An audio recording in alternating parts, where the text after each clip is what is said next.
Hey soul, are you listening? Don't let these anxious thoughts control your mind,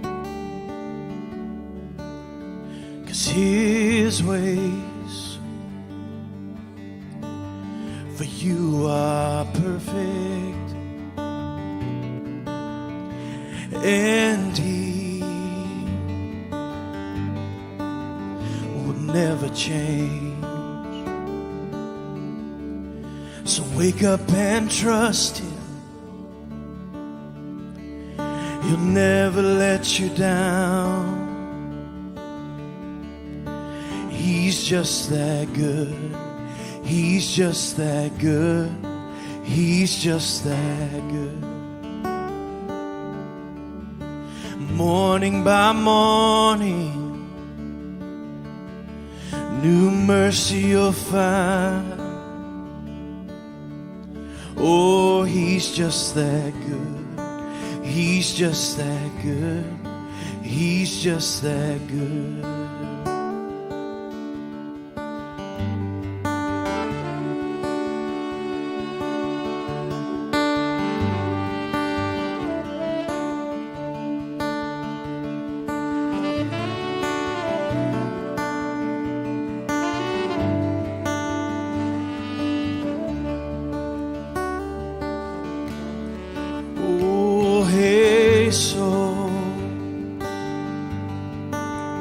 Are you listening?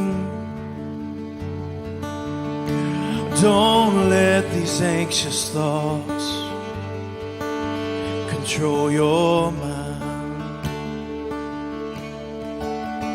'cause His ways for you are perfect, and He will never change. So wake up and trust Him. He'll never let you down, no. He's just that good.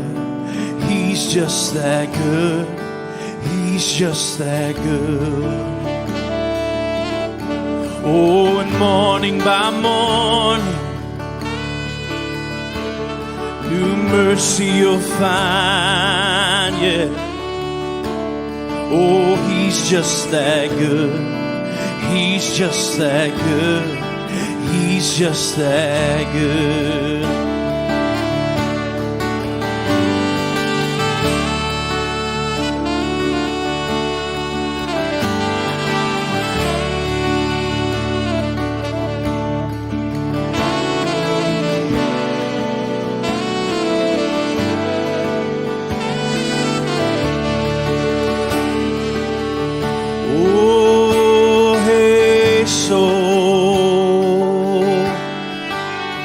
Are you listening? This news is true and you just have to let go of your ways and old thinking. Don't doubt what He says is true. Oh, wake up and trust Him. He'll never let you down. Oh, He's just that good. He's just that good. He's just that good. Yeah, morning by morning, mercy you'll find. Oh, He's just that good. He's just that good.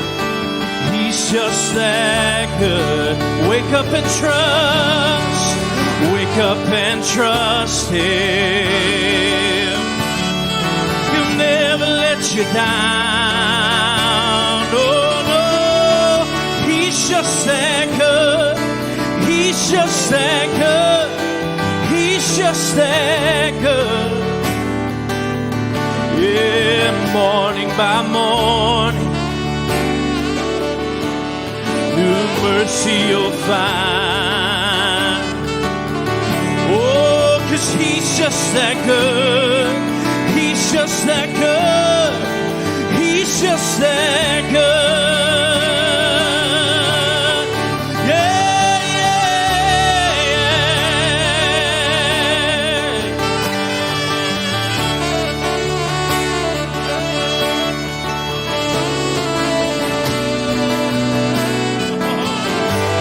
Yeah, He's so good. He's so good.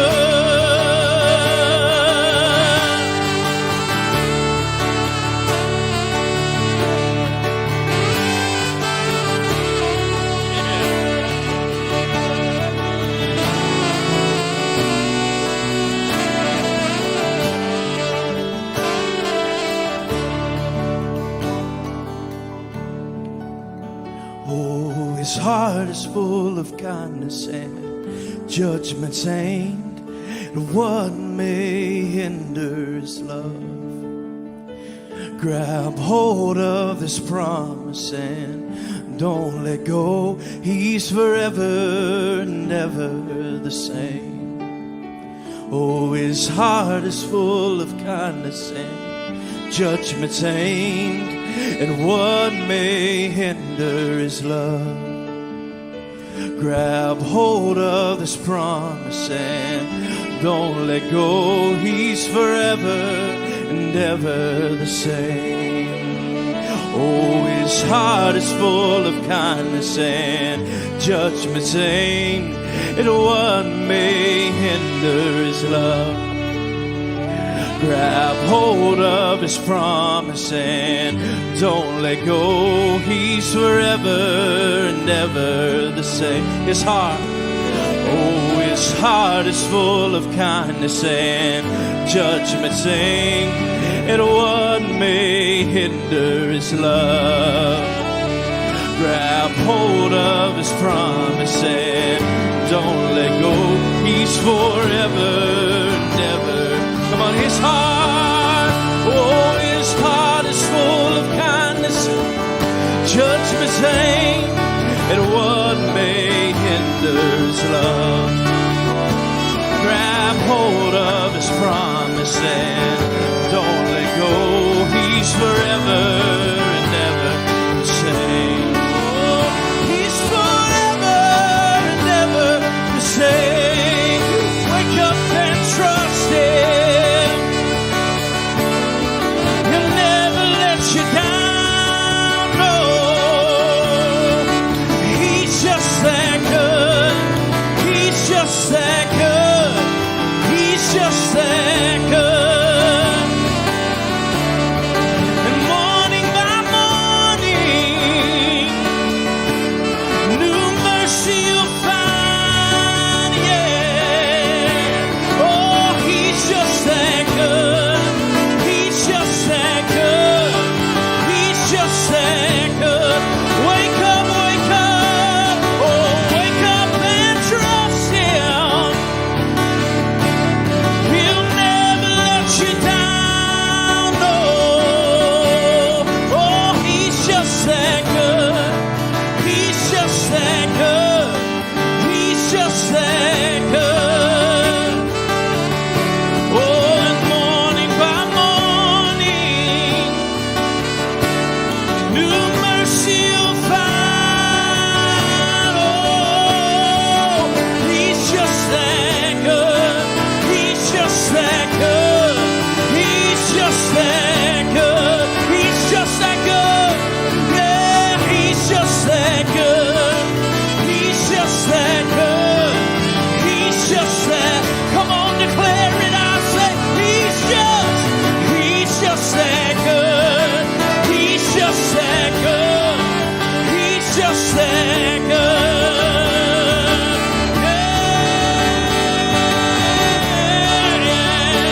He's just that good. He's just that good. Oh yeah, He's just that good. He's just that good. He's just that good. Oh, wake up and trust Him. He'll never let you down. He's just that good. He's just that good. He's just that good. When you thought you've blown it, morning by morning, new mercies you'll find. Oh, I promise you, friend, 'cause He's just that good. He's just that good. He's just that good. Oh, I'm a testimony that He's just that good. He's just that good. He's just that good. My life is a witness. Oh, He's just that good. He's just that good. He's just that good. We celebrate your goodness this morning, Jesus. Oh, you're so good, you're so good.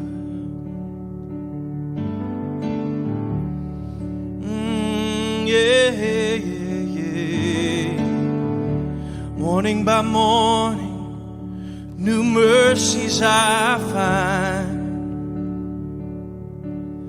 And morning by morning, my song shall rise. Morning by morning, new mercies I find. Each and every morning, Lord, my song shall rise. This is my story.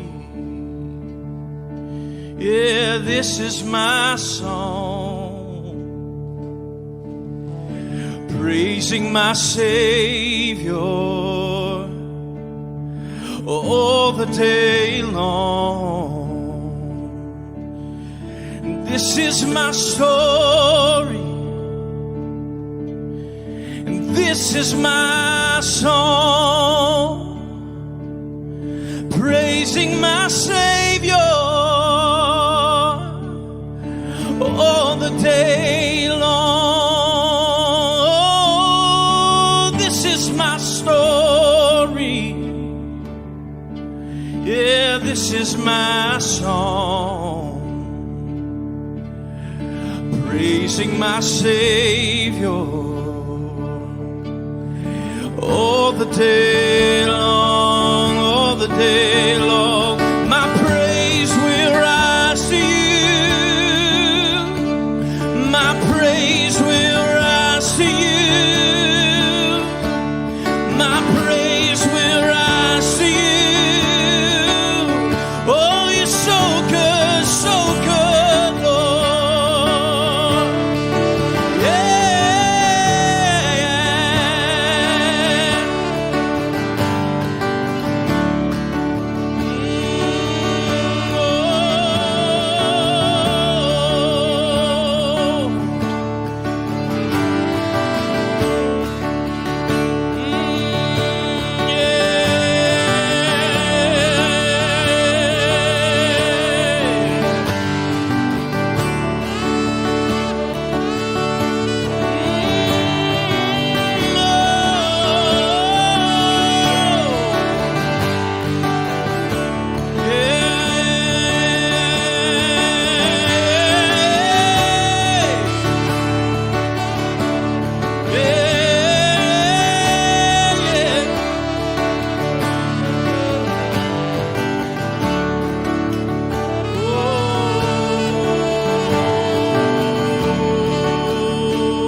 so good.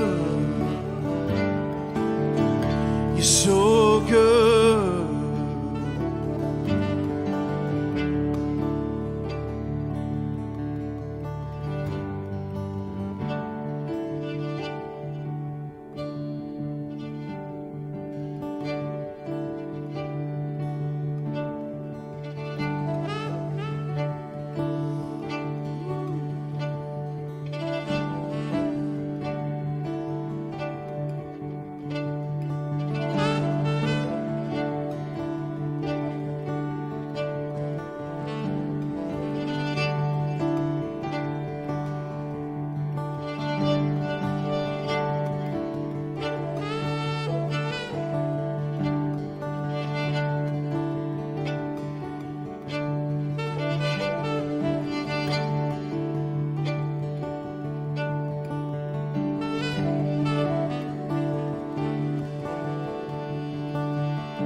Let me just comment briefly on what I think's happening.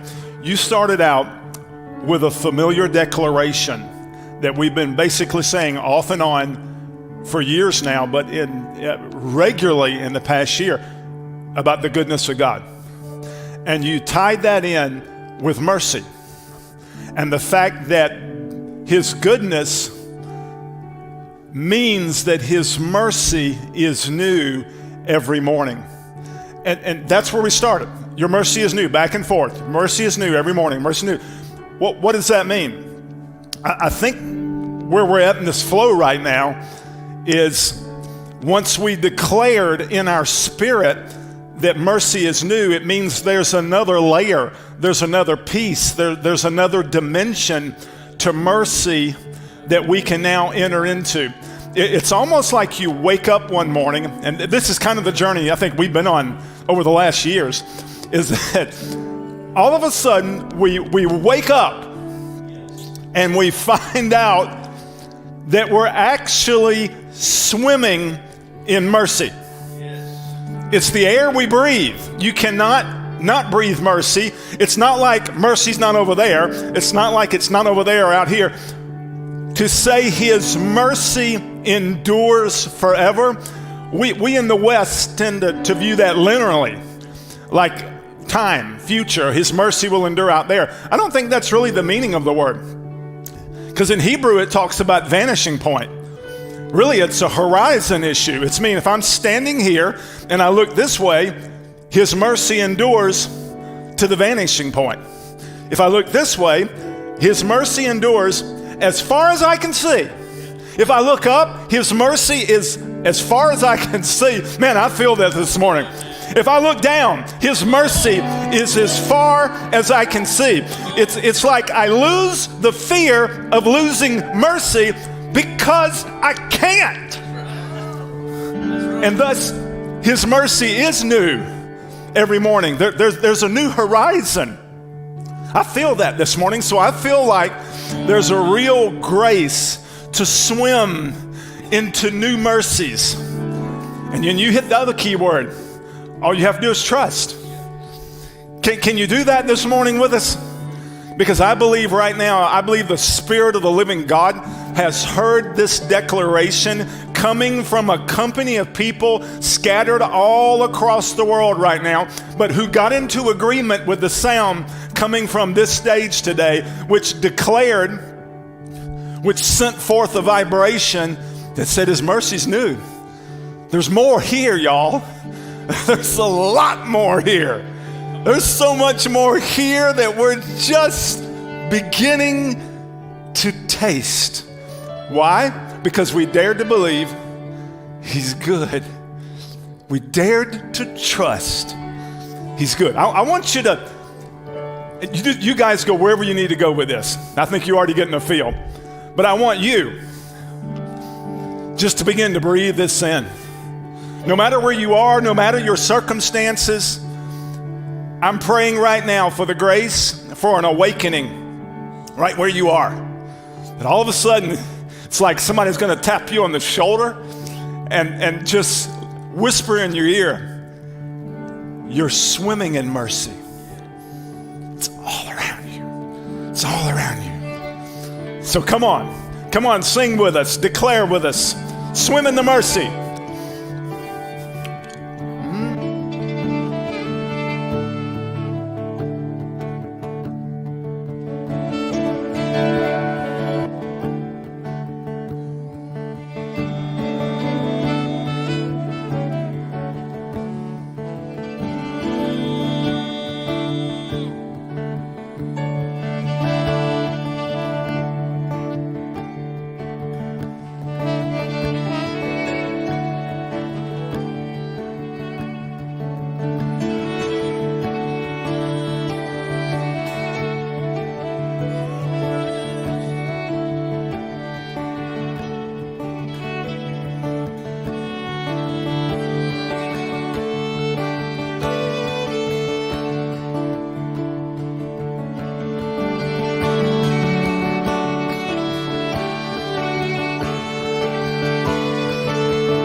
swimming in mercy, as far as the eye can see.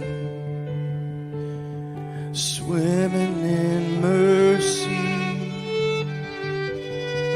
as far as the eye can see.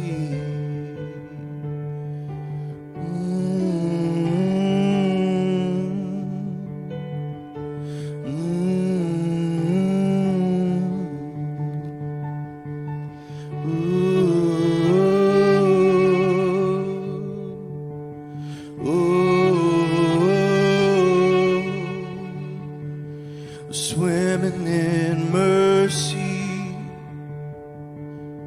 as far as the eye can see. Swimming in mercy, as far as the eye can see.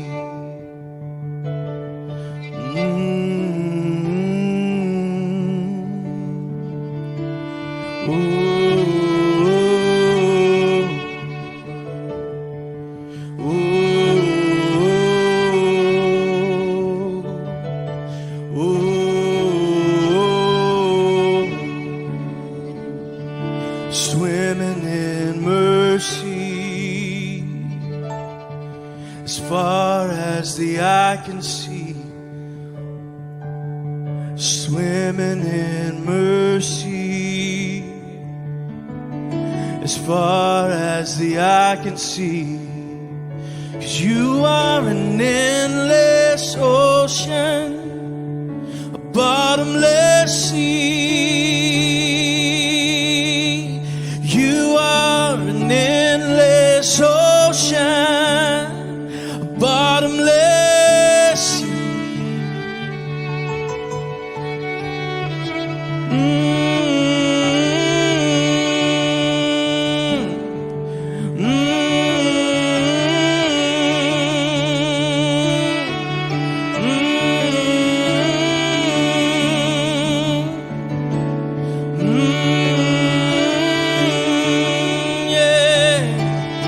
Swimming in mercy,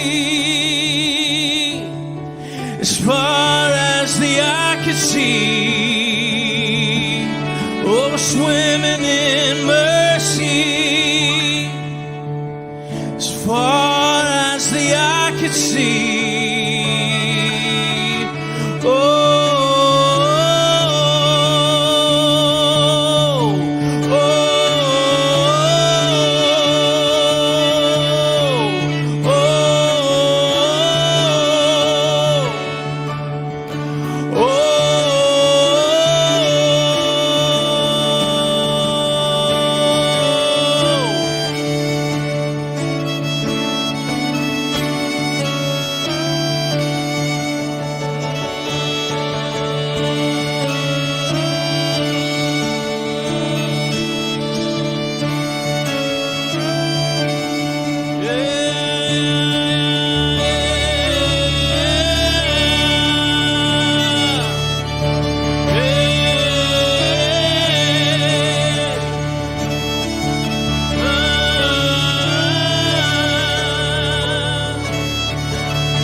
Mercy has a name, Jesus. Mercy has a name, Jesus. You are the air I breathe. Oh, you are the song I sing, Jesus. You hold it all together. You hold it all together.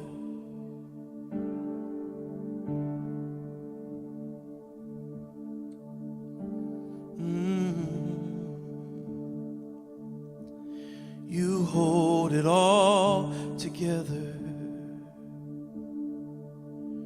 Yes, you do. Yes, you do. I love you, Lord. I love you, Lord. I love you, Lord. My deep calls unto your deep, yeah. My deep calls unto your deep, yeah, yeah. My deep calls unto your deep. I'm hungry for you. I'm thirsty for you. I'm longing for you, Jesus. It's what we all long for. It's all what we're truly longing for. It's you, it's you. Oh, it's you. Oh, it's you.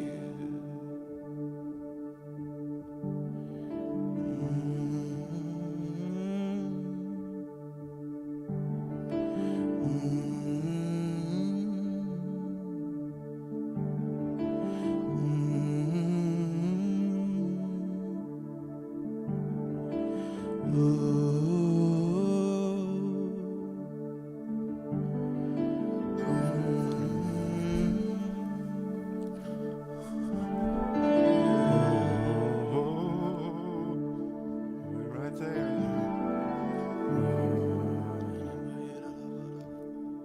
I'm going to state the obvious. He is doing something right now. He's doing something in the mercy. I declare today, you are in the mercy. You really can't get out of it. All you can do is insulate yourself and inside of it, and that would be the greatest tragedy of anybody's life, is to create this bubble, this opaque bubble that has the audacity to declare there is no mercy. And I think what we're hearing today and what we're feeling today and what I see happening is the mercy, the tender mercies are moving and dissolving bubbles. I believe perceptual changes are occurring in the live stream today as this declaration, which is more than a declaration, it's really a frequency set, is being released. Because as we release that declaration, something strange and wonderful happened. You know what it was? We were met by mercy. It's all of a sudden when you begin to declare mercy, then mercy has a way of meeting you, coming to you, and all of a sudden we begin to realize that we're in this endless ocean, this bottomless sea. And I just believe the Lord's doing something right now around that. I see bubbles dissolving. I see horizons expanding. I see depths opening up. I see where some of you saw mercy in kind of a flatland perspective are now beginning to have this, oh my God, kind of awakening to realize that this is the atmosphere we breathe. And then you took some of the mystery in a good way away from it when you said mercy has a name. And that name is Yeshua. In a dimension called in Him, we live in this. So I want you just to breathe that in. I don't want to get too far from this today because I saw some things in worship that I had not seen, and it's about the mercy, and I think He wants to teach us about the mercy because I believe this with Apostle that we are about to enter. No, I don't want to do that typical prophetic. We're about to. We are entering the greatest expression of mercy we have ever encountered. I feel that. It's been happening to me. We are entering, come on, just come into agreement with me right where you are, right there in your home. That right as we come down to the end of a long year, I'm going to talk something about this today, that we are now entering the greatest expression and flow and immersion into the mercy that we've ever encountered. I don't have to figure that out. I don't have to explain it. I just sense it. I sense it in I sense it in the frequency in the room. I sense it in what's come out of your mouth and in each of the instruments. That as we just began to flow in this mercy and began to declare it's new every morning, that all of a sudden we began to realize there's really no end to this. There's no end to this. So I see mercy doing what only mercy can do. The most important thing I can declare in this context today is mercy's flowing. Mercy's moving. Mercy's spinning. Mercy's loosening.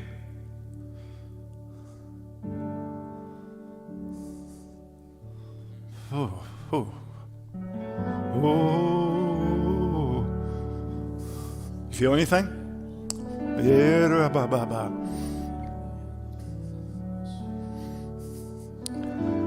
Let's take a little break.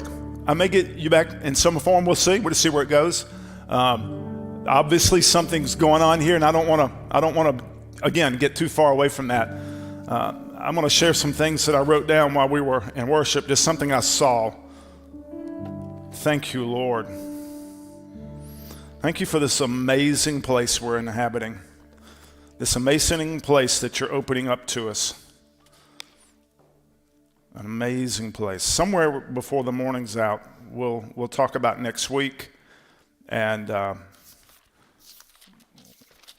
we're going in that. But I right now I really want to stay with what he began to show me about mercy and about circles of enfolding.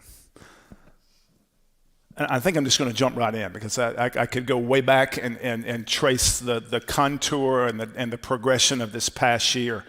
But I want to start with what I saw today because I saw something in worship that I actually saw in the natural beginning Sunday.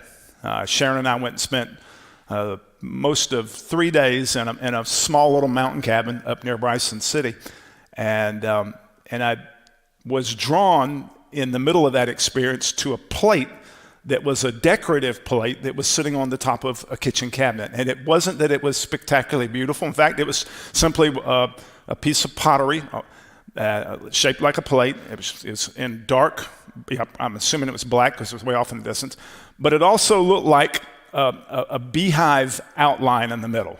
What looked like circles, just kind of circles, but shaped not in a perfect circle, but more like a beehive look. You know what I'm talking about? Like what you dip down in a honey jar and you get that I don't know what that's called. Come on, Anna, help me out. Yeah, you put the honey on, you twirl it around. That's kind of what it looked like a little bit in that plate. And I remember one morning I was up just kind of praying and walking back and forth, and I would be drawn back and forth to the plate. And it's interesting when you see an image like that, at first the plate was clearly two-dimensional. Clearly two-dimensional. It's just there it was, and there was this image. But and you've seen images like this, the more you look at it, then it opens up and it turns into a three-dimensional kind of expression. And so at times it looked as though I was looking into a descending kind of depression going into the plate with this kind of wraparound kind of look, like spring being coiled, but going in. And you can kind of walk back and go, yep, there it goes. I can see it kind of like there's a hole in the middle of the plate and it's spiraling inward. But then you'd come back a little later and you look back up at the plate again. Then it was coming this way. It was like it was ascending out of the plate. So it was ascending and descending. It was going in, seemingly into some depths, and then coming toward me, seemingly into some heights. And as we got into worship, I hadn't thought anything about that plate. I didn't get any revelation out of it when I saw it on Sunday, Monday, Tuesday. I was just kind of walking going, that's weird. I said, there it goes, it's going in. And I'd walk back again and go, there it goes, it's coming back toward me. Then I'd look again, and it would slip back into two dimensions. And so I was on the edge. I'm receiving this as I'm talking. I was on the edge of my perception. Aren't we all? I was on the edge of my perceptual limits. And I'm seeing something really right now. This is huge when it comes to mercy, because I believe he is shifting what you might have perceived as the limits of mercy. Even how you completely conceive of mercy. I want to play with you a little bit today and say mercy is not just something out here. Mercy is something in here, and it's as deep in as it is up there height. Go back to the plate. I think maybe I've been seeing mercy, maybe we have, in 2 dimensions. I think I've mistaken what the perichoresis circle of enfolding looks like. And I was, again, 45 minutes ago, I wasn't aware of this. So this is fresh, but I believe this needs to be said today, because I believe this is where we are. I believe this is what just happened in this worship encounter. It'd be interesting to talk to each of you, because some of the sounds right there toward the end, that little pulse setting, particularly on the violin, but it came through every instrument almost, that it was just, I don't know. I felt like that something was being encoded into our perceptual organ. Do you know what the organ of perception in your body is? You need to know this, because I think a lot of times we confuse it. And the mystics have taught me this. The organ of perception is your heart. And we've been talking a lot off and on this year about the eye of the heart. I must be single. Apostles have been teaching on this a lot.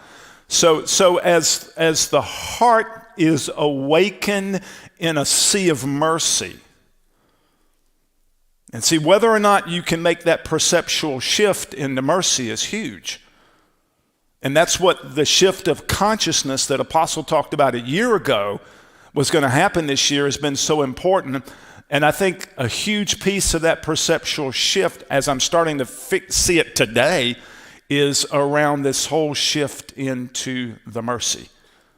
But I think we've been seeing it in 2 dimensions, limited. I saw it as maybe a one-time kind of, okay, mercy, I got that. Let's move on to something deeper. What if mercy is the mystery?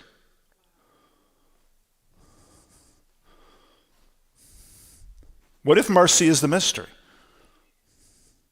You said of Jesus a while ago, he is the thing that holds all things together. You said that in worship flow. I don't know if you know it or not, but you were quoting Colossians 1:17. He was before all things, and in him, King James says, all things consist. NIV, New King James says, in him all things are held together. So in the mystical Christ, in the ascended, in the dimension of the ascended Christ, in the dimension of the indwelling Christ, all things are held together. This is really, really, really big. You know what the root word in Hebrew for mercy is? It's a common word. I mean, it's a word you all know, chesed, hesed. But it's really got a hard H sound to it, chesed, chesed. And if you trace the root meaning of hesed, which is typically translated mercy or loving kindness. But you know what it means? It means bond. It's the bonding energy of love. So when you start declaring his mercy is new every morning, you're starting to declare a bonding, energetic, vibrational release into the atmosphere. And it started with a simple declaration. It's a familiar declaration because it's in the Bible. Your mercies are new every morning. In other words, and that thing started gathering momentum. Again, I've really felt like somewhere in the middle of that, when we declared it and began to trust that as a declaration, mystically we were met by mercy in an encounter that I'm still feeling. I feel like right now we're in the midst of a meeting of mercy that's coming this way. Or maybe more accurately, look at me if you want, it's coming this way. Out of the well springs on the inside, where is the mercy? Where is it sourced? From whence does it come?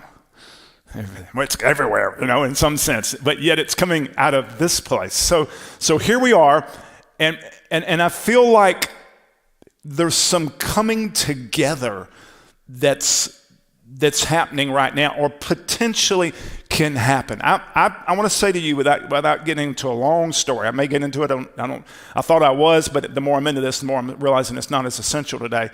But am I on the tail end, or am I just in the beginning? I'm in something that started about 8 days ago that I would describe to you in this moment of time on March the 7th as the deepest bonding encounter I think I've ever had. And it's beyond words, it's beyond declaration, but I feel it. I feel it flowing out of my inner being today. I feel it flowing out of my inner being. And it's a mercy thing that's happening. And so, Matt, when we got into the mercy declaration this morning, I really feel like the Lord is trying to say something to this community here in the last week of this quarantine isolation, because next Sunday, it was a year ago that we all went home thinking it might be a month, it might be 3 months, it might be 6 months. It turned into 9 months, and now it has turned into 1 year. And that's never happened any time I've ever been in kingdom life, where everything just kind of shut down. Now, I hope you've embraced that. I hope more importantly than just not being in a building, you've been able to go to a place in the mercy in the last year so that he can bring about the shift of consciousness that Apostle talked about a year ago, which I think may center right on this. Let's digress a little bit. Make sure I come back to the plate. Notice what one of the biggest conceptual paradigm shifts that we've been encountering in the last several years, but really reached a crescendo this year, is over the nature of God. Is he really merciful? Is it utterly impossible in your consciousness, in your perception, is it utterly impossible for him to be anything other than mercy? If it's not, you're going to still be trapped in some measure of fear. And that fear is going to create enough torment, which is a frequency, that it has the potential to paralyze you, to stick you, to stuck you, so that you can't free fall further into what is an endless ocean and bottomless sea. What keeps people from the mercy? Fear. And the fear goes at least in two prongs. One is a tormenting fear of punishment. And if that gets locked up in your conception of Abba, that in some way or another you're not good enough, or that sooner or later he's going to put on that judicial robe and he's going to send you to hell because you haven't done A, B, C, or D, and that no matter what you try to do, you just don't measure up. If that frequency is still in you, that's going to create an interruption in this descending or ascending spiral that he's wanting to get us caught up into. Lyndon, you and I were talking earlier, you mentioned something about the spin and getting caught up in the spin. It's exactly what this is. And what can throw you out, or what that can stick you, or in a certain point where all of a sudden then you can't make the perceptual shift. See, the heart has got to be free to trust, to fall, so that the heart doesn't get stuck in a fear frequency. Because that fear frequency creates that bubble. That then your reality becomes something very different than what's on the other side of this. So it's real important to hear that call into trust today, because here's what's going to happen. As he begins to lovingly confront us with the depth of mercy, there are going to be dimensions, issues, things inside of us that are going to be forced to the surface. That we have an opportunity once and for all to deal with and to finish, so that then that counter frequency can be cast out, so that there's not noise, so that there's not interference, there's not static, there's an irritating hum that's keeping you from moving and enjoying what really is this endless ocean and bottomless sea. I feel it this morning bubbling up again. And it's just, so here we are. So it's real important to really get into this. I want to trust you as an endless ocean, bottomless sea of mercy. And if you can make that perceptual shift and follow him in devotion to deal with whatever are the obstacles, then all of a sudden, what seemed to be two-dimensional, what even seemed to be dark, that plate on the top of the kitchen cabinet was dark. Then the more you enter into it, the more a whole different world opens up. Now, here's what I saw today that I think is real important. I saw the shift from a two-dimensional circle. And that's how I've literally conceived it until today. I saw literally myself, there's that circle that we've been talking about here before. I saw myself stepping into that circle, but I saw it as two-dimensional. I didn't see it as up here or down there. I didn't see it like this. I didn't see the floor opening up, and I didn't see the roof opening up, and I didn't see it going this way and this way in I didn't see myself in the middle of a helix. That's the best way to describe it. And the helix is this. I didn't see myself in the middle of a helix. This morning I did. I think for the first time it's like he said, you've been seeing this in two dimension. And that frequency that came through here enabled, my heart was feeling it because of what's been happening to me the last 8 days. My heart was feeling it. Today then, he was able to take, and I believe this is going to happen throughout the live stream, to take an image that was real familiar to me, a plate sitting on a kitchen cabinet that jumped out at me that I got zero revelation of until I was in here a few minutes ago, brought it back and said, that's mercy. And you've been seeing it all wrong. And if you choose or continue to see mercy as two-dimensional, one, you're going to lose the mystery and the wonder of what we're being called into. And you're going to see only a very narrow slice of mercy. Let me digress again.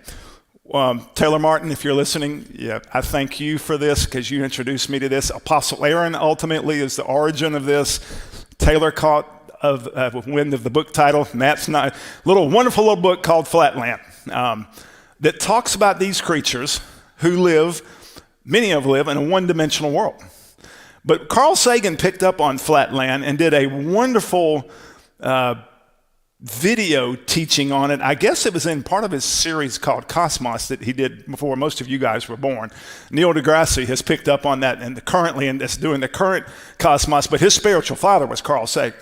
And Carl Sagan did the original Cosmos. Carl Sagan was kind of I don't know how you describe. He was a wonder person for me, being an astronomer like he was and loving astronomy.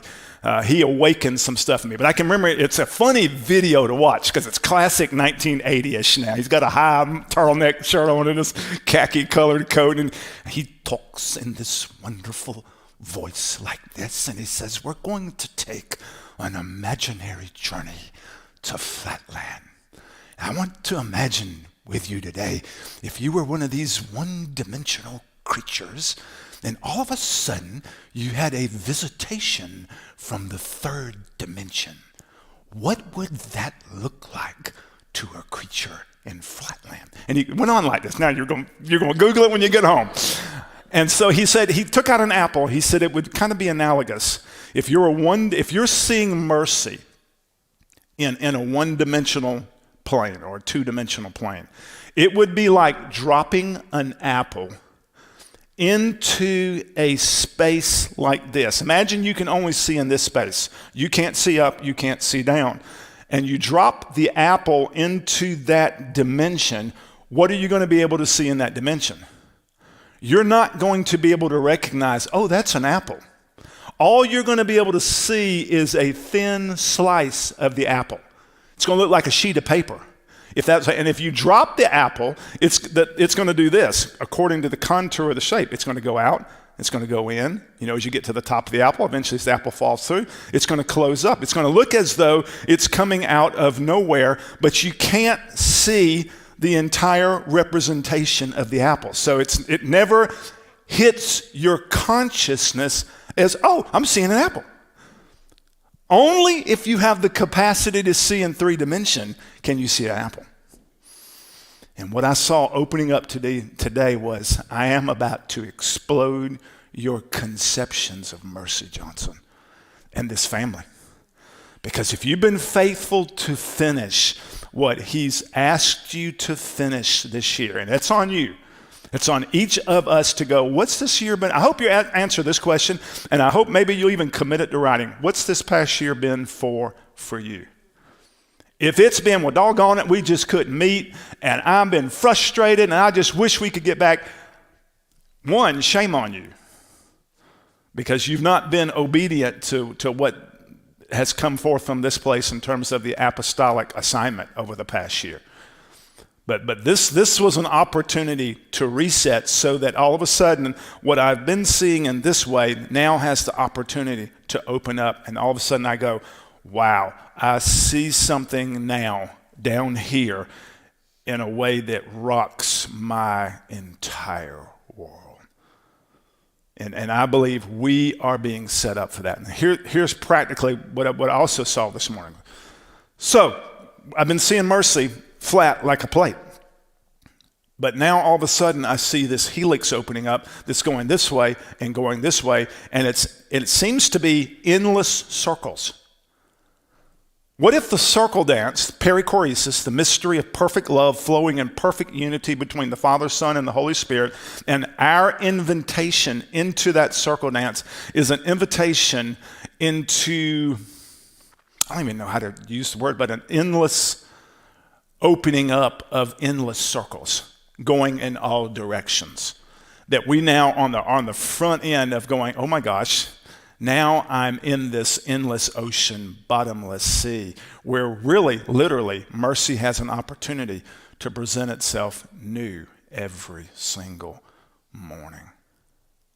Now, what could cause somebody to miss out on that?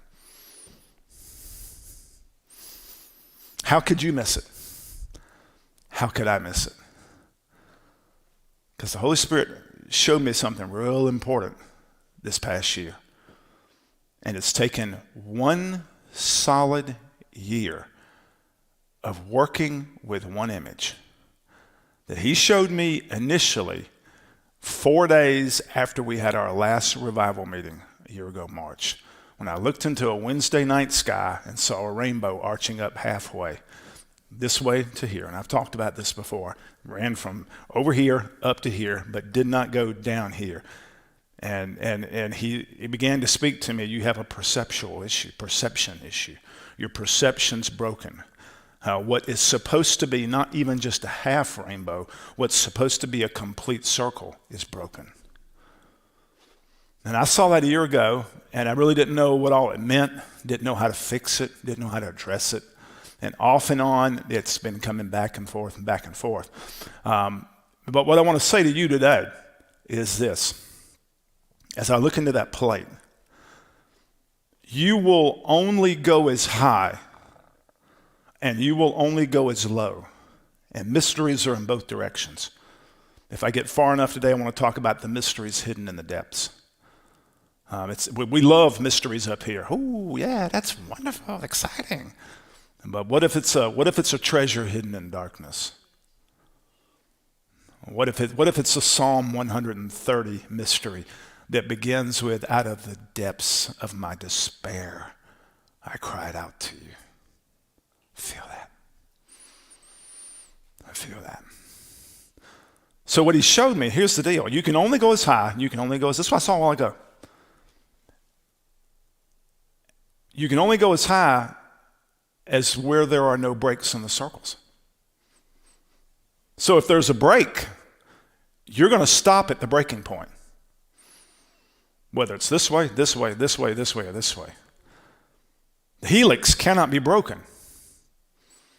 But if it's broken in you, you will get stuck where you are. And if you're not careful at your stopping place, you will project that reality out into the reality and begin to declare this is reality. That's scary because as a teacher, I've been doing that all my life. And in fact, you cannot not do it. Y'all can't sing stuff like that if you've got a broken circle somewhere near the surface. I'm not saying that all of us in this room are healed completely, but we're being healed. And those breaches that create broken places are being restored. The Isaiah 58 breach is being restored, which means then as that brokenness is dealt with, that creates a perception issue in the heart that then skews reality, that's where we get stuck. And you'll be able to tell in a skinny minute when you talk to somebody, I can see right where they're stuck. I can see right where they're stuck. And so what I saw this morning was, there it is. You can only go so far as the circle's not broken. Because see, again, it's not this kind of circle. It's this. As Apostle Aaron says, it's this Lael thing. Shaped like a lightning bolt, a light spiral coming out of darkness into light. And maybe going this way, without light into darkness. And what seems like darkness to us is actually not darkness at all. So maybe even up-down's a perception issue. But the point is this. Pay attention to the broken place.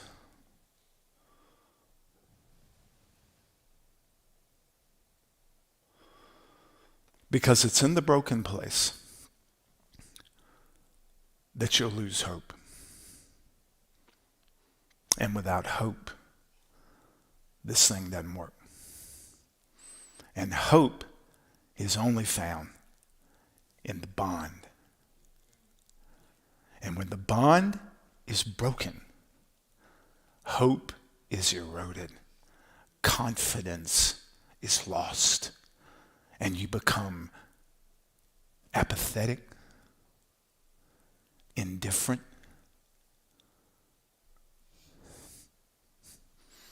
cynical. My favorite word would be jaded. Thank you, Wes, for that word. I stole it from you. Jaded. Feel it? Pay attention to that. If all of a sudden that gets in you and begins to ring and vibrate in you, there may be a broken place where confidence has been eroded. And you've become just a tad. I don't know about that. See, you hear that? The most tragic thing that can happen in a year like this year, and I felt, I'm going to be real honest, I felt it happening to me. Let me back up a year. When we were in Kannapolis a year ago, I remember coming home and leading a service on Sunday morning when all of you guys in the room, y'all were in Kannapolis. And I remember walking around, it was February the 2nd, 2220. And I remember saying to the small group that was here that morning that I felt like I was standing in the most expansive place of beloved identity I've ever stood in my life. And I could say, Matt, I can go anywhere from here. I felt it. How about you? Go back to Kannapolis. Go back to Hephzibah. And then all of a sudden we're sent home. Let me back up before we're sent home.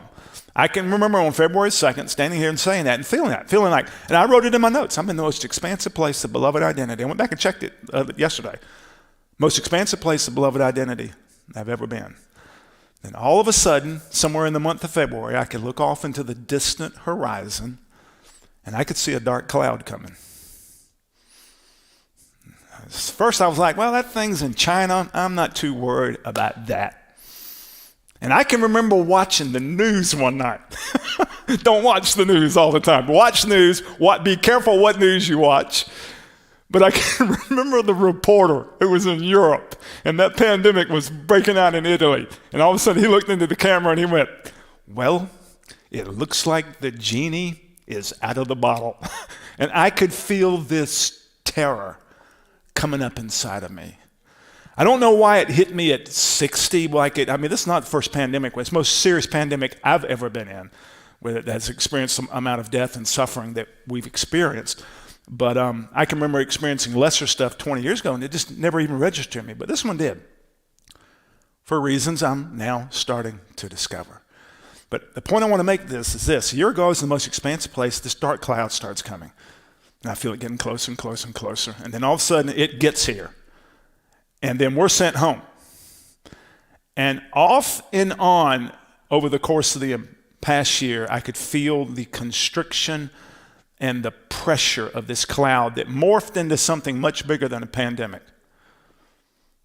I could sit here and give you other things that had nothing to do with the pandemic that all of a sudden had this effect on me. And this is the scary thing, but I need to admit this and confess this because there's some of you who are in a similar place, and you need to hear what I'm about to say.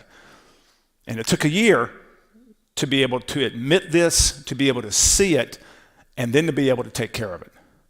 And what I had to admit was this, that this long year and this dark cloud had eroded my confidence in 7-Eleven goodness.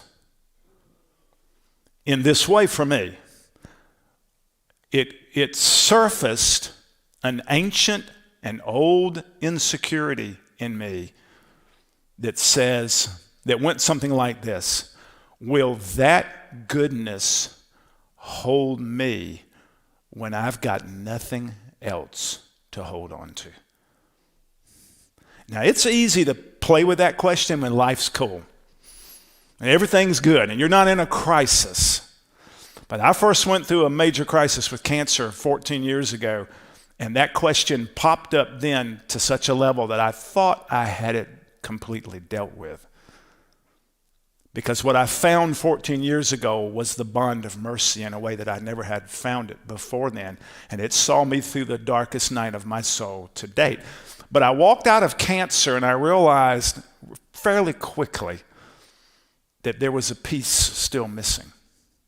There was a place in the depths I didn't want to go to, and I was afraid to go to. And as long as everything was all right, and we're singing about the goodness of God, and there are no dark clouds on the horizon, yeah, I'm in an expansive place.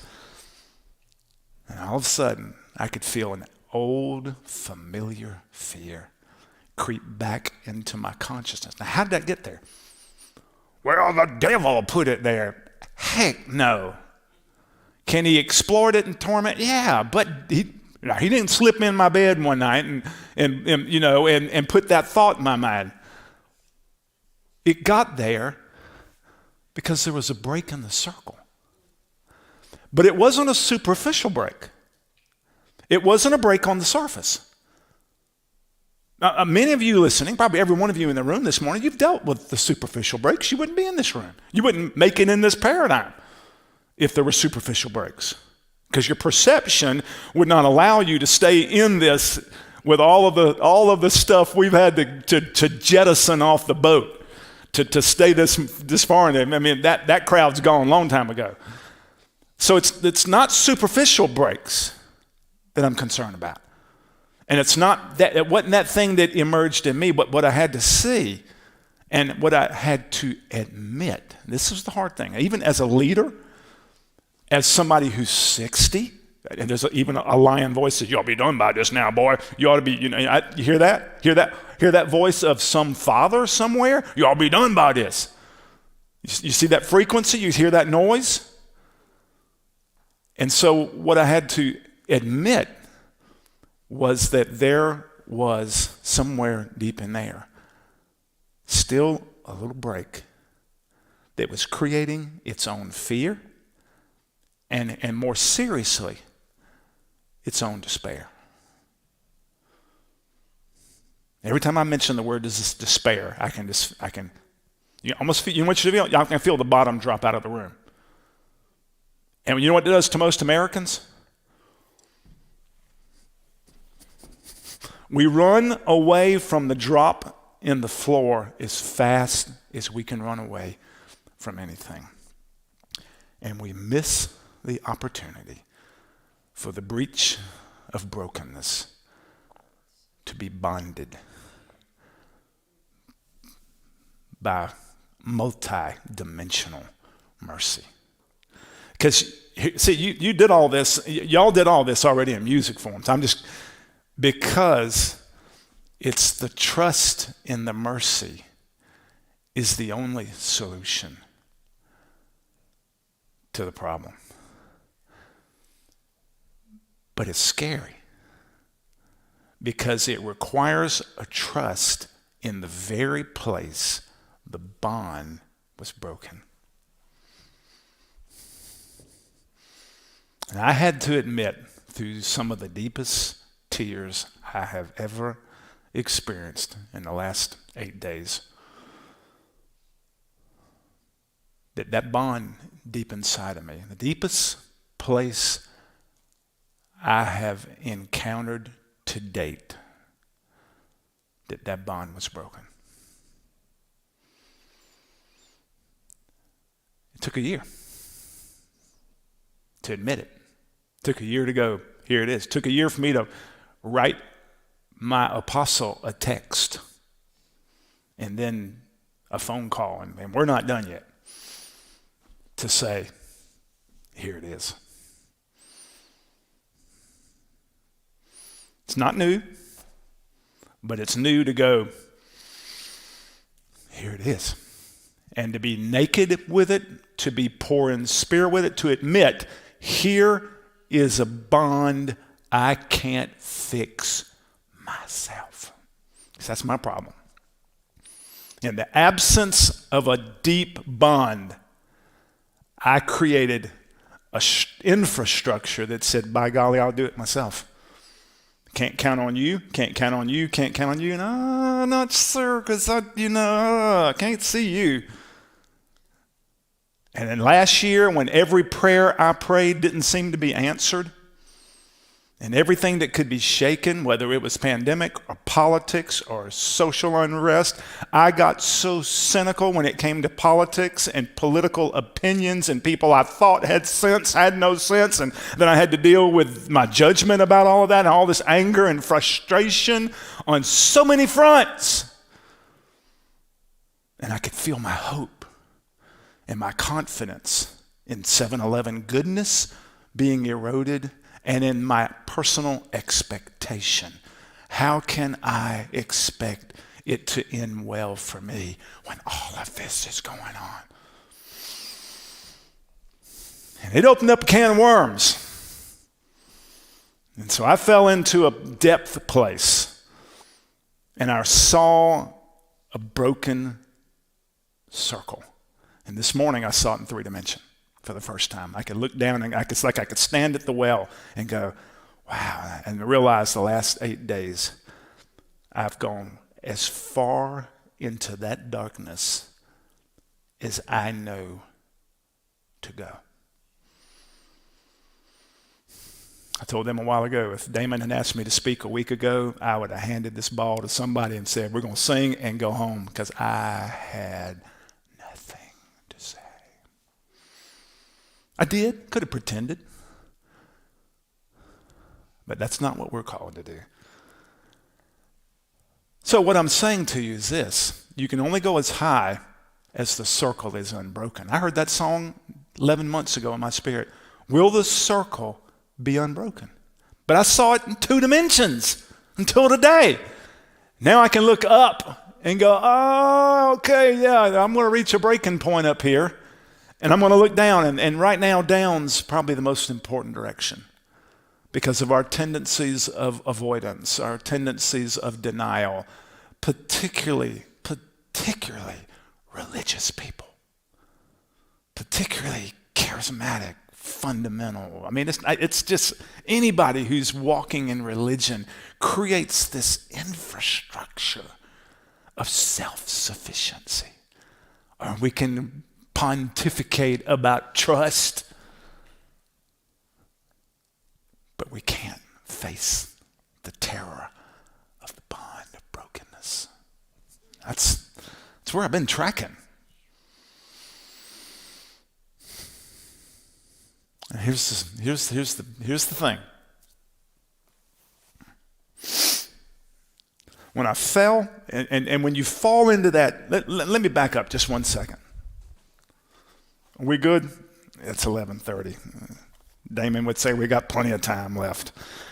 I went back in the scriptures to a section of the Psalms that I had not been in a while, but it's the third visit back to this section once I noticed it was a section. You with me? I didn't really notice that there was a group of 15 Psalms called the Songs of Ascent. Okay? They're called various things, but they're called the Songs of Ascent, which means this. Look at me just for a second, everywhere. That when I say, I'm going to sing you a song of ascent, Matt, you would think it's going to do this, right? And the Passion Translation, Dr. Simmons has this wonderful introduction to these 15 Psalms. And here's what he says. Psalms 120 through 134 all begin with the words this: a song to take you higher. That which happened up here a while ago took us higher. Okay? Now, and what I'm shared to you the last few minutes seemed to take us lower. But it's a perception issue. I'm taking you lower so you can go higher. And you can't go high if you can't go low. And let me give you a truth about mercy and about love. Love always flows to the lowest place. Always does.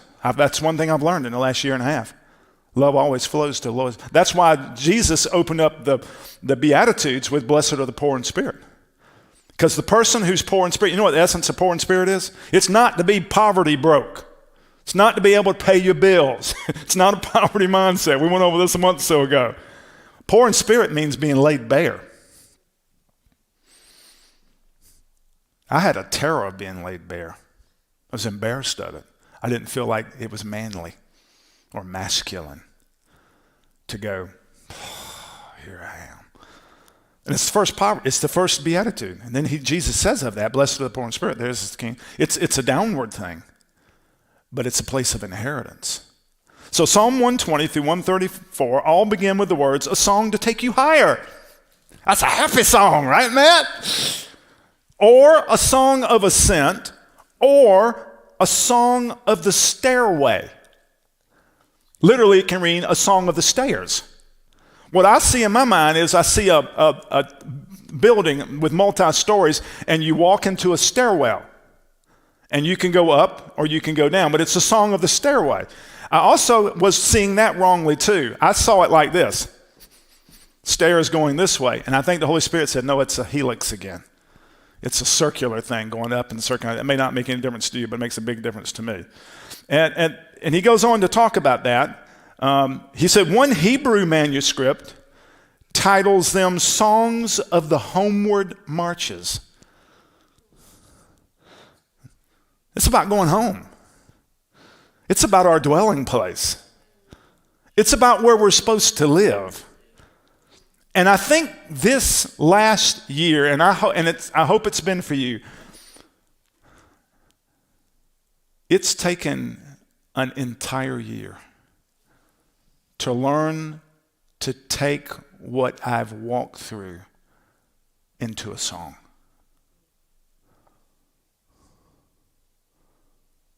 An incarnated song, a song that comes out of the frequency set.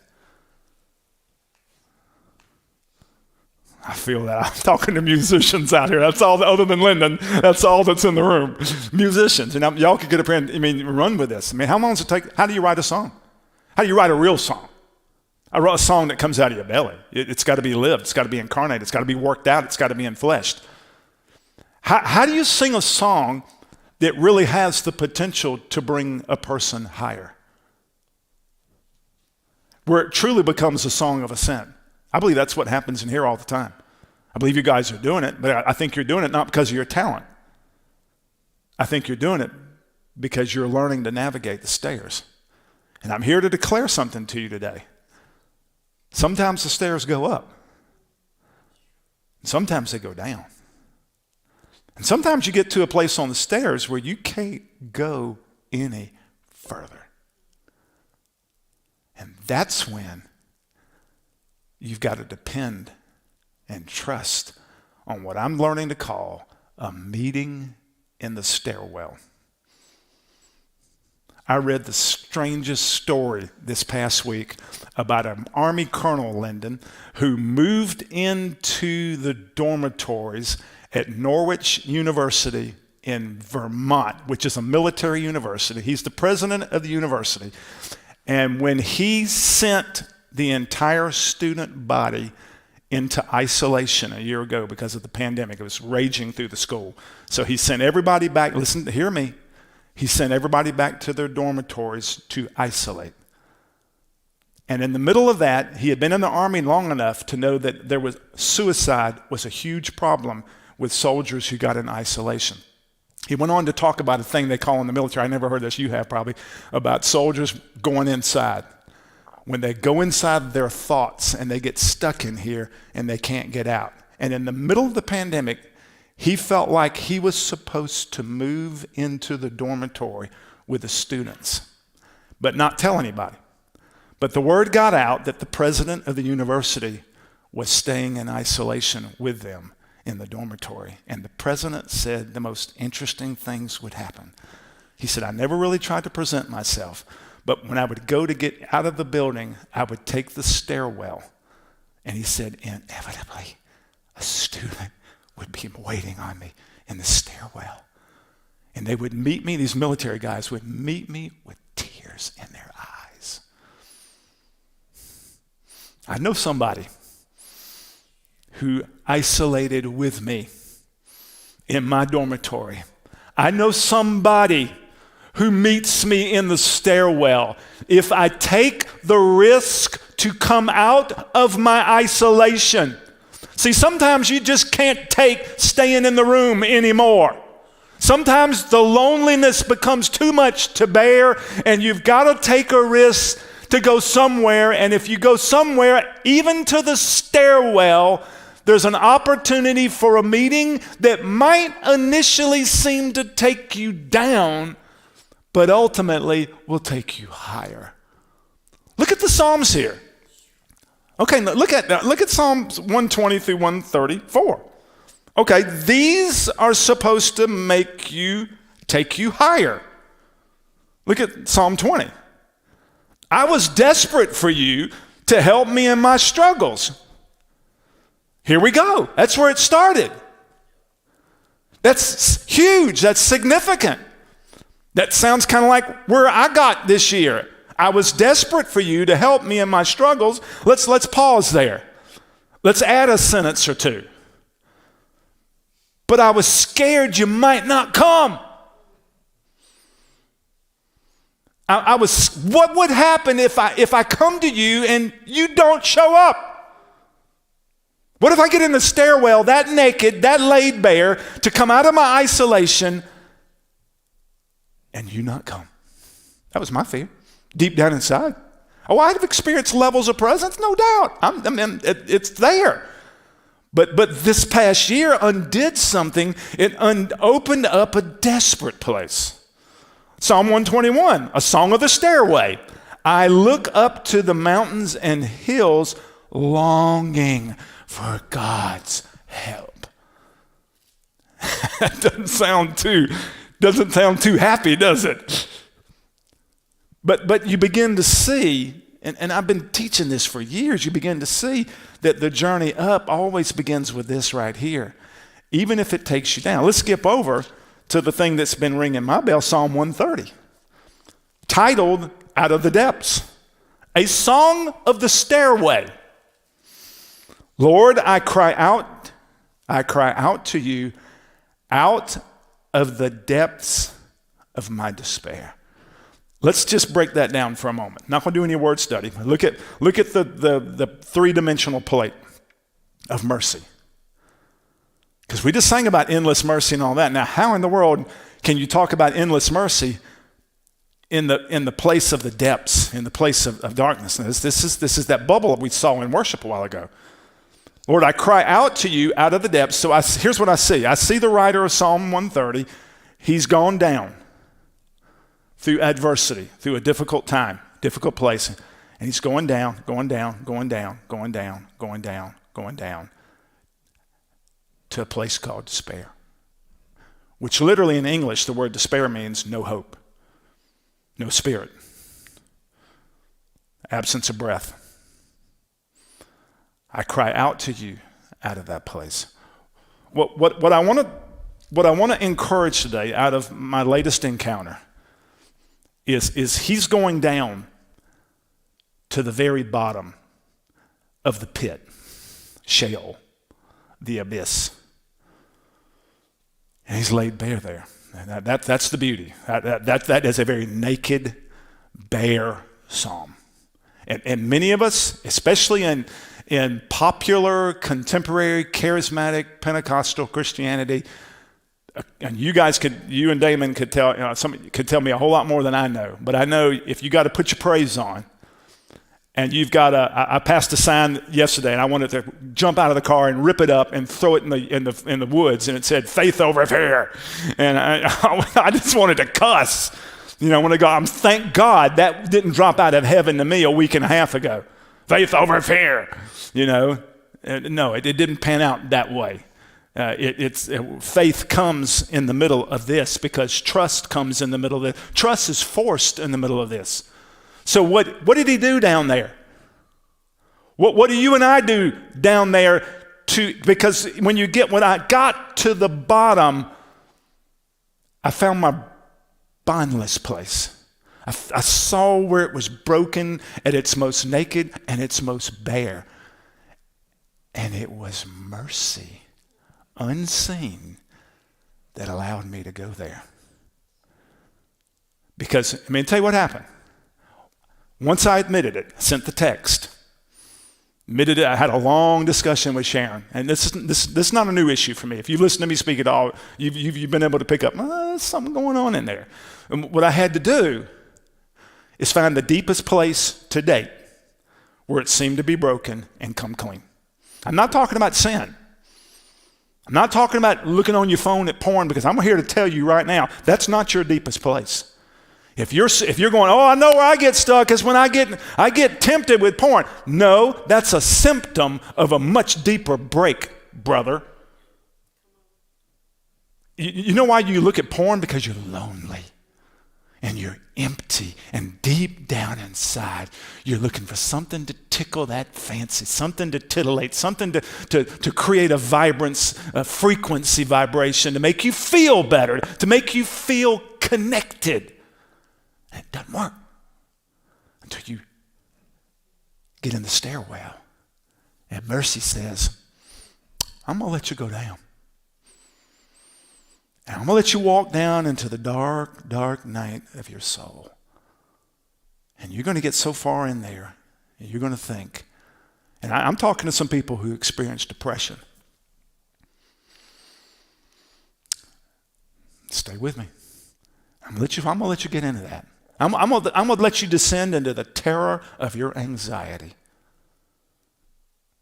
Because down in there, you're going to put your fingers on a breach, on a broken place. And if mercy can't fix that, then I'm done. I'm done. Why play this game if mercy doesn't work? Now, let me tell you what happens when you get lower and lower and lower. You cease to talk about it. And you reach the place where all you can do and all you should do is cry out. Maybe put it this way, to cry it out.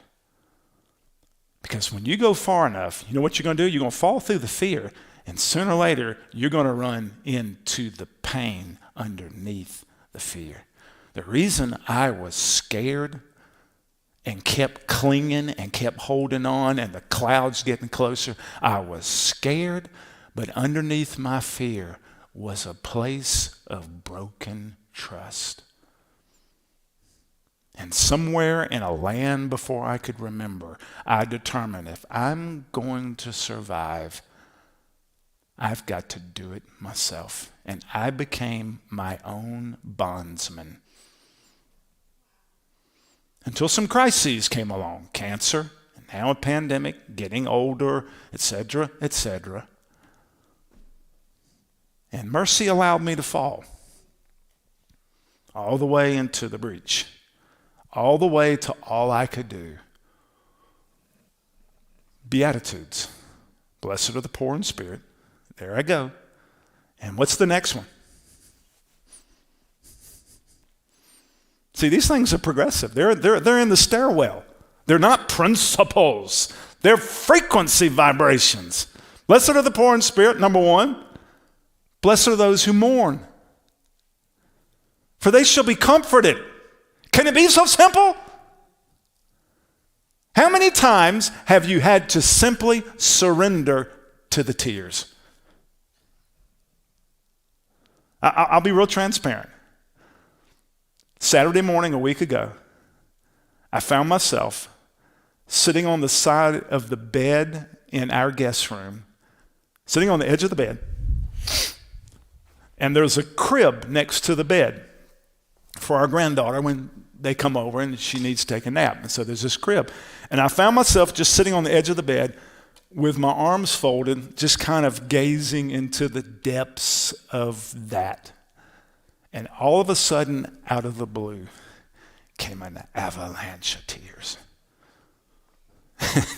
Sharon walks in later on, and she's had this happen a number of times over the years, like, are we okay in here? And here's the beauty. I knew I've been here before, I've been in this type of place. Hadn't been to this depth, but I know the drill. And I know sometimes he lays you bare in the depths, out of a broken place, to surrender to the tears. Because blessed are those who mourn, they should be comforted. So Saturday morning, a little over a week ago, there I go. Sunday morning, there I go. Monday, there I go. Tuesday, there I go. Wednesday, there I go. I would get up in the office, shut down all my phone appointments. I didn't hardly call anybody. I've told you last week I was going to call you, I'm sorry. I may not even get to you this week because this thing's not done. And if it's not done, finish it. This week has the potential to be a critically important week. Next Sunday is kind of a line in the sand. And there's some stuff that mercy is flowing and moving to get you out of the dorm room, to get you into the stairwell with whatever is there that needs to be fixed, that's down particularly in the depths. Down in the depths. And you may go and you may feel like you're on a road to nowhere. A road that leads absolutely to nothing but inky blackness. And if you can, what can happen if you surrender in that place? And the tears come, and they come, and they come, and they come, and they come, and they come. And for days, that's all I felt. I could get it, I could function, I was all right, but all of a sudden I'd see one thing and boom, the dam would open up again. I go, my God, what's going on here? And it had never happened to me over that extended period of time with it coming this way. I've had it come this way. I've been overwhelmed, as Charles Finney would call liquid love, just that I know. But this I knew, but at that depth. And I realized there's just something there that feels so laid bare that it just needs to cry it out. And I'm going to tell you something happened. And it was so slow, and it was so quiet, and it was so small, I almost didn't notice it. I feel this because that's where I'm living now. A calm and a quiet just began to bubble up. It's like I cried all I could cry. You been there? In that place, it's like almost like Forrest Gump. Well, I think I'm done. And it's like someday I'm not that I'm done, but it's like, okay. I'm not avoiding any crying out of the depths to date. As I look over into that abyss right now, I feel like, okay, all right. And what happened almost imperceptibly, and this is huge, is I just started feeling calm and quiet and peaceful. And I found myself in Psalm 131, a song of the stairway. Lord, my heart is meek before you. I don't consider myself better than others. I'm content to not pursue matters that are over my head, such as your complex mysteries and wonders, that I'm not yet ready to understand. Here's what I felt. I am humbled and quieted in your presence, like a contented child who rests on its mother's lap. I'm your resting child, and my soul is content in you. Let me back that up a half step. So I fall into this place, crowded out, and now this calm begins to come. This peace begins to come. This stillness begins to come. And it was as if, and I'm recalling a mountain house I used to go to 30 years ago, and there was a little room on the back of the house. When you would open the back windows in the summertime, it's not enough to say there was a stream behind the house. That's too strong. I called it the Rocky Bottom Trickle because it sounded like a trickle of water.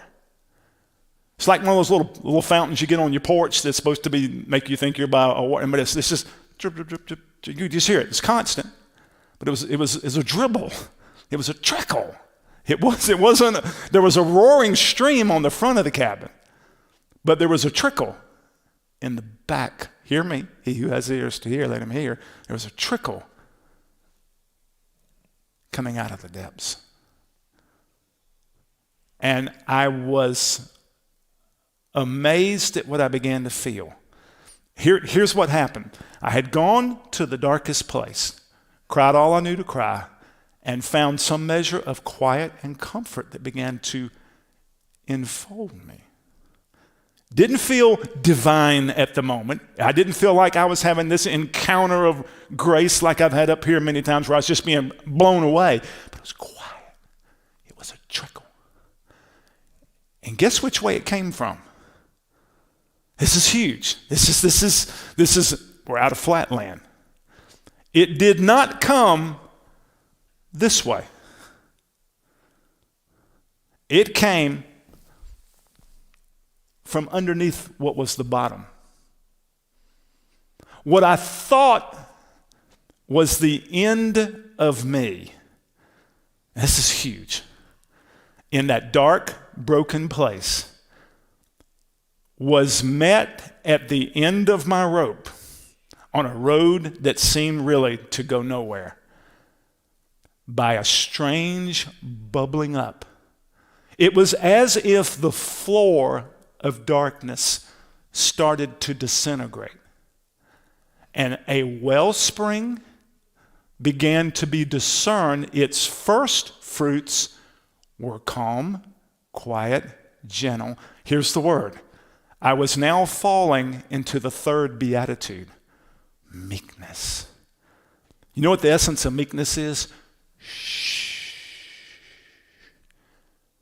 And sometimes you can only get to shush by way of your tears, and it's all cried out. And then you're like a child. How many times of our children, I can see Katie and Griff right now, and they've had Finn and Millie over at our house, and Finn never wants to leave Shay Shay's house. Just never wants to leave. And and so they have to grab him, and he's kicking and fighting and crying the whole way to the car, almost to the point you're like, don't do this again. But there always comes a time where finally that kicking, fighting child, you just enfold them, and they finally, shh. It's all cried out. And then all of a sudden, out of what I thought was the deepest place I could go, here's the mercy mystery. Strangely, wonderfully, out of that place, there was a quiet bubbling from a deeper place.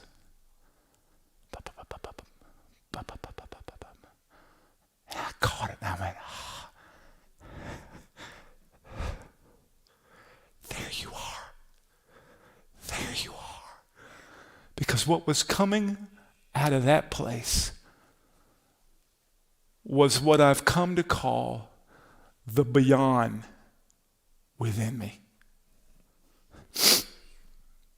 There was a beyond down there within me. And I felt that trickle slowly come up over me, and it began to enfold me.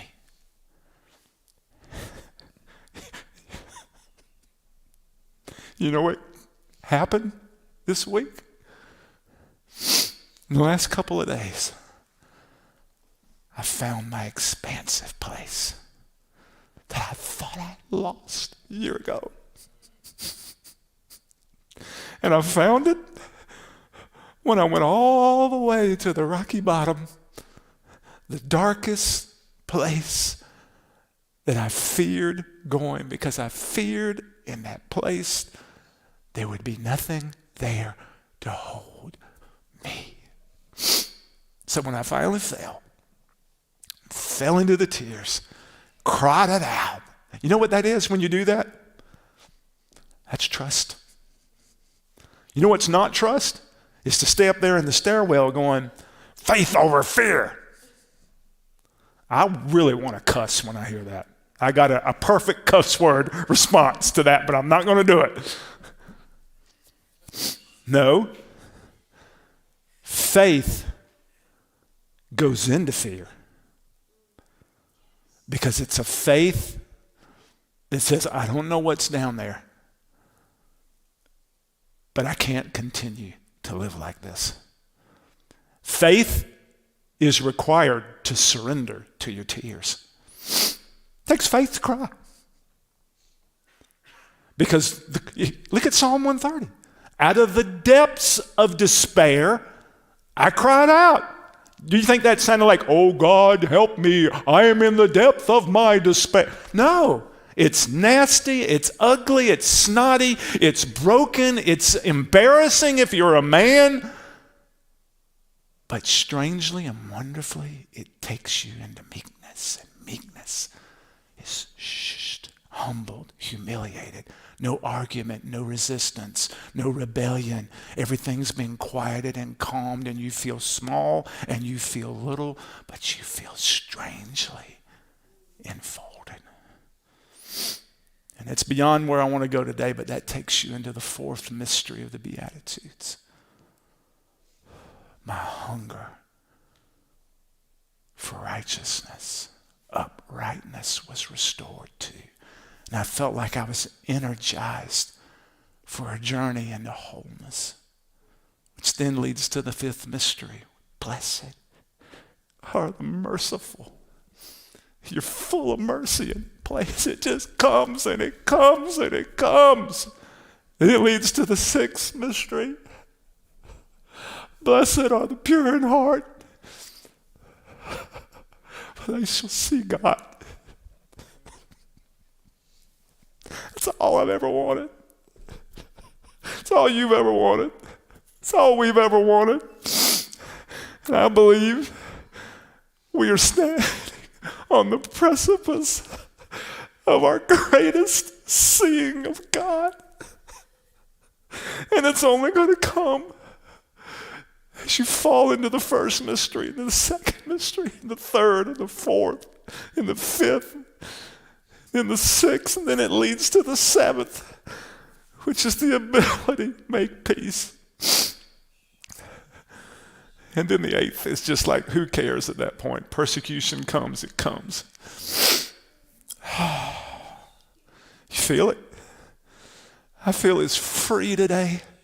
I feel as held today. Because as I went this way, that plate opened up, and I see it today, and there's no depth, there's no height, there's no width. I can't get out of this. I'm completely, utterly enfolded.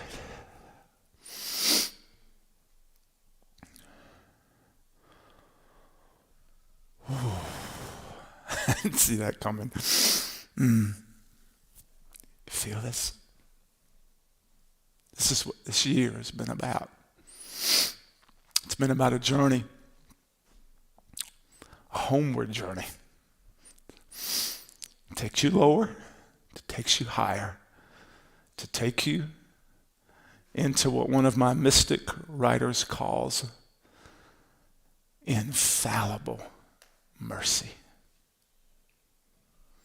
It's simply, it can't fail because mercy's name is Jesus. And Jesus is the energy that holds the cosmos together. He who went to the depths of my despair, all of a sudden met me on the underside of that despair. And here's the last piece that I discovered. I discovered that what I thought was the innermost place, which I thought to be dark and scary and foreboding, was actually something the New Testament calls outer darkness. I thought it was ultimate darkness down here, and I was scared to death to go there. And once I got there and surrendered, it proved itself to just be outer darkness. And what revealed itself was yet another place, the innermost place. And in that innermost place, you know what I found there? That's what we were talking about before. A protecting nearness.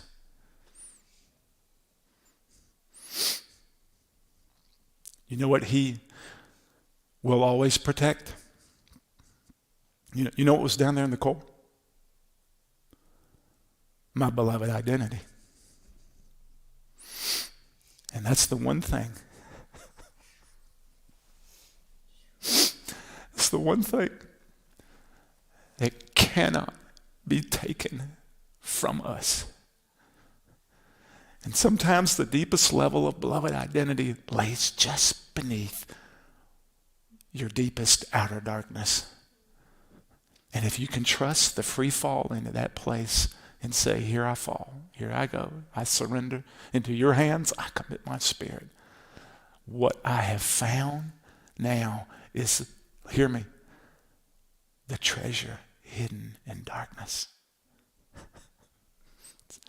It's a depth of beloved identity that a pandemic can't take away, that failed political systems cannot take away, that social instability cannot take away, that failing health cannot take away. Mercy always holds beloved identity. There is no deeper place. Whew. Now, I think I'm ready to come back to church. I think. Because I think this year has accomplished in me, finally, what it's needed to accomplish. And here we are in this day, today declaring to you an endless mercy, a bottomless ocean, endless sea. Oh, we bless you with that.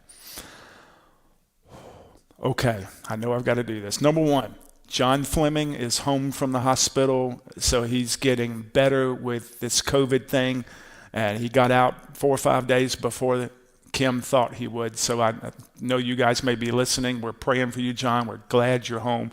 We trust you're going to be better and better and better.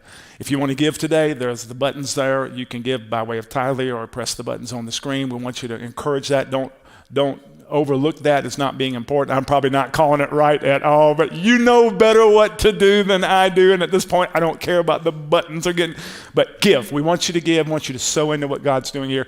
You know how to do that. Thirdly, next weekend, the plan is real simple.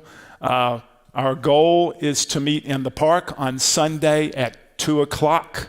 That announcement will come by Facebook and email by Friday. Weather permitting, we'll do that on Sunday if the weather on Sunday looks bad, and by Friday we can make a shift. We'll shift it to Saturday at 2 o'clock in the park. If both of those dates end up being rain dates, we'll move in here on Sunday for N through Z in the alphabet. So if we're inside next Sunday, it'll be N through Z. I think we decided, didn't we, on Sunday morning, right, Matt? If we're going to be inside on next weekend. But anyway, it'll all be there by Friday. So we're excited about that. That's the plan right now. We look forward to doing that again. We love you. We bless you. And thanks for tuning in today.